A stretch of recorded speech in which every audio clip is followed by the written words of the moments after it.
ഇപ്പോൾ Kochi city police commissioner മാധ്യമങ്ങൾ കാണുകയാണ്. ചലച്ചിത്ര സംവിധായകൻ ജോഷിയുടെ വീട്ടിൽ കയറി മോഷണം നടത്തിയ പ്രതിയുടെ വിവരങ്ങൾ ആണ് ഈ വാർത്താ സമ്മേളനത്തിൽ നൽകുന്നത്. നമുക്ക് കാണാം. ഭീമ ജ്വല്ലറി ഓണറിന്റെ വീട്ടിലും മോഷണം നടത്തിയിരുന്നു. ആ കേസിലെയും പ്രതിയാണ് കേരളത്തിൽ.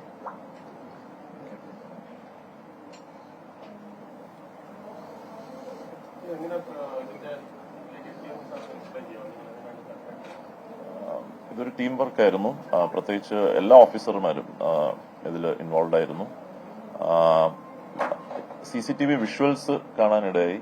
എക്സ്റ്റെൻസീവായിട്ട് CCTV വിഷ്വൽസ് അനലൈസ് ചെയ്തു. അതിൽ നിന്ന് ഒരു വെള്ള കളർ ഹോണ്ട അക്കോർഡ് കാറ് ഒരു സംശയാസ്പദമായ രീതിയിൽ പോകുന്നത് കണ്ടു. അങ്ങനെ ആ കാറിനെ ബേസ് ചെയ്തുള്ള ഇൻവെസ്റ്റിഗേഷനാണ്. അതിന്റെ പിന്നീട് അതിന്റെ നമ്പർ പ്ലേറ്റ് ഐഡന്റിഫൈ ചെയ്യും, ആ ഡീറ്റെയിൽസ് ലഭിക്കുകയും ചെയ്യുകയുണ്ടായി. കാറിന്റെ റൂട്ട് ട്രാക്ക് ചെയ്തപ്പോൾ അത് ഉച്ചയ്ക്ക് ഏകദേശം 2:30 മണിയോടെ കാസർഗോഡ് ഡിസ്ട്രിക്ട് ക്രോസ് ചെയ്യുകയുണ്ടായി. അതിനുശേഷമാണ് നമ്മൾ കർണാടക പോലീസിന്റെ കോർഡിനേഷനിൽ ഇവരെ അറസ്റ്റ് ചെയ്തത്, ഉടുപ്പി ഡിസ്ട്രിക്റ്റിൽ വെച്ച്, കർണാടക.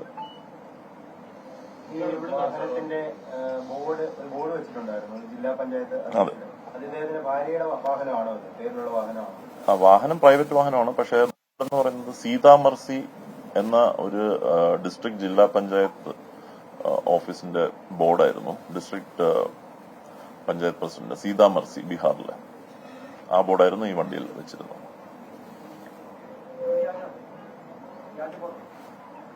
ബോർഡ് വ്യാജമെന്ന് പറയാൻ പറ്റില്ല. കാരണം ഇദ്ദേഹത്തിന്റെ ഭാര്യ അവിടുത്തെ ഡിസ്ട്രിക്ട് പഞ്ചായത്ത് പ്രസിഡന്റ് ആണ്, സീതാ മർസി ജില്ലയിലെ, ബീഹാർ.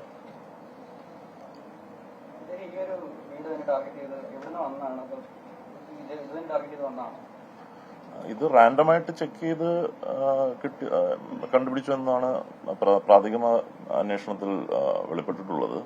അതിനെക്കുറിച്ച് കുറച്ചുകൂടെ ഇൻഡെപ്തിൽ അന്വേഷണം നടത്തേണ്ടിയിരിക്കുന്നു. പ്രതി 20-ാം തീയതി.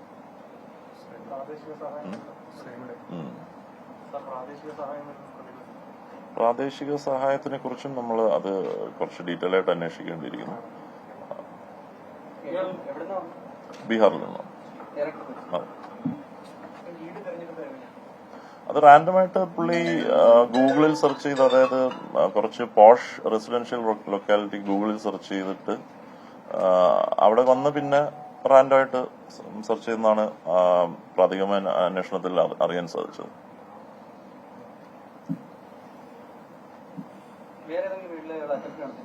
അറ്റംപ്റ്റ് നടത്തിയിരുന്നു, പക്ഷെ അവിടെ കയറാൻ പറ്റിയില്ല. അതെ, പന്നമ്പള്ളി 3 വീടോളം 3 വീടുകൾ കയറാൻ. അതെ അതെ അതെ, പന്നമ്പള്ളി മാറുള്ളത് തന്നെയാണ്. അതെ, മോഷണ കേസ് തന്നെയാണ്. 19 കേസ്, 6 സംസ്ഥാനങ്ങളിലായി 19 മോഷണ കേസുകൾ ഓൾറെഡി നിലവിലുണ്ട് ഈ പ്രതിയുടെ പേരിൽ. തീർച്ചയായിട്ടും ഇതിനകത്ത് ശിക്ഷ അനുഭവിച്ചിട്ടുണ്ട്. ഏറെക്കുറെ കാലം ജയിലിലായിരുന്നു. അതിനുശേഷം ഇപ്പൊ 1 മാസം മുമ്പാണ് അത് റിലീസായത്, ജയിലിൽ നിന്ന് റിലീസായത്.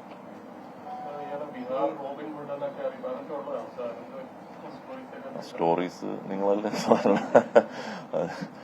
അതെ, പോലീസിനെ സംബന്ധിച്ചോളം അദ്ദേഹം ഒരു ക്രിമിനൽ തന്നെയാണ്. പാവങ്ങളെ സഹായിക്കാൻ വേണ്ടി മോഷണം നടത്തുന്ന ഒരു ശരിയായ രീതിയായിട്ട് എനിക്ക് തോന്നുന്നില്ല. ഒരു മോഷ്ടാവിന്റെ ഷെയറിങ്ങിനെ കുറിച്ചുള്ള കഥകളും അത് എത്രത്തോളം അത് ശരിയാണെന്നുള്ളത് അറിയാൻ പറ്റില്ല. പേരറിയാൻ പറ്റില്ല. എന്താണ്? ഗുൽഷൻ എന്നാണ്. ഗുൽഷൻ. ഓക്കെ. അല്ല, എല്ലാം 100% റിക്കവറി നടന്നിട്ടുണ്ട്. അതെ, വണ്ടിയിലാണ്.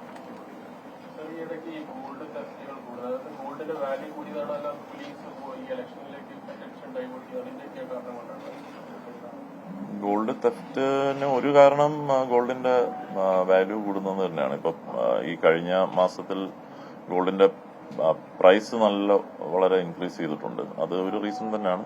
പക്ഷെ പോലീസ് അതിനോടൊപ്പം തന്നെ പെട്രോളിങ്ങും ശക്തമാക്കിയിട്ടുണ്ട്. കൊച്ചി ഫിനാൻഷ്യലി വെൽ ഓഫ് ആൾക്കാരുടെ ഒരു കേന്ദ്രമായതുകൊണ്ടായിരിക്കണം. ഇല്ല, ഡയറക്റ്റ് കൊച്ചിയിൽ. മുംബൈ പോകുന്ന റൂട്ടായിരുന്നു എടുത്തിരുന്നത്. ഒരുപക്ഷെ മുംബൈയിൽ ഇത് ചിലപ്പോൾ വിൽക്കാൻ എളുപ്പത്തിനായിരിക്കണം മുംബൈയിലേക്ക് പോയത്. കഴിഞ്ഞ വർഷം കഴിഞ്ഞ ഡിസംബറിലാണ് പുള്ളി ഹൈദരാബാദിലെ ഒരു MLA MD കോളനിയിൽ മോഷണം നടത്തിയിട്ട് അറസ്റ്റിലായത്. അപ്പൊ അതിൽ ജാമ്യത്തിൽ ഇറങ്ങിയിട്ടാണോ ഈ? അതെ, കാരണം 4 മാസത്തിലെ അതെ.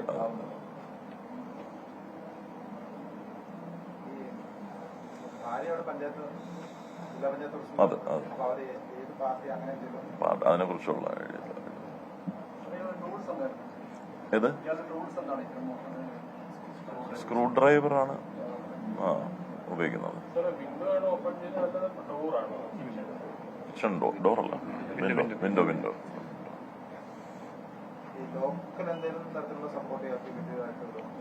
ലോക്കൽ സപ്പോർട്ടിന്റെ കാര്യം നമ്മൾ അന്വേഷിക്കേണ്ടിയിരിക്കുന്നു. അത് കുറച്ചുകൂടെ ഇൻഡെപ്ത് ആയിട്ട് നമ്മൾ അന്വേഷിക്കുമ്പോഴത്തേക്ക് അറിയാൻ പറ്റും. സാധാരണ ഇത്രയും ആഭരണങ്ങളൊന്നും ആരും വീട്ടിലങ്ങനെ സൂക്ഷിക്കാറില്ല.